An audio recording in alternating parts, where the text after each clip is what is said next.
লাইলা আমার 100% লাভ লাভ লাভ লাভ লাভ। ভিডিওটায় সবাইকে বাস দেওয়া হবে, শুধু একটু ধৈর্য সহকারে দেখতে হবে। এখন কথা হচ্ছে, যদি একসাথে এতজনকে বাস দিই ভিডিওটা অনেক বড় হয়ে যাবে। তাই আমি এক ভিডিওতেই পাঠ করে আপলোড করব, সকলে দেখবেন আশা করি। ঠিক আছে, শুরু করা যাক। লাইলা টাকা নাই বলে লাইলা তুইও গেলি।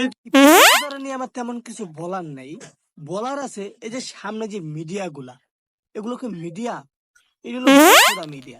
কারণ কি জানেন, এত ভালো ভালো জিনিস রাখা, মানে কাগো কাছে যা বসে রয়েছে, এটা চিন্তা করতে পারতেছেন? মানে মাইন্ডসেট কত বড় নিচে গেলে, কত নিচে গেলে এমন কাছে এই মিডিয়া গুলা করতে পারে। এগুলো আমার সাংবাদিক, এগুলা আমার সাংবাদিক, বোকা সাংবাদিক গুলা, এগুলারে কি করবে, ছোট ছোট কিপ কিপ করে উল্টা পাল্টা থাম্বেল লাগায় বসায় দিব। এ লগ অবস্থা। কেন ভাই, কি দরকার?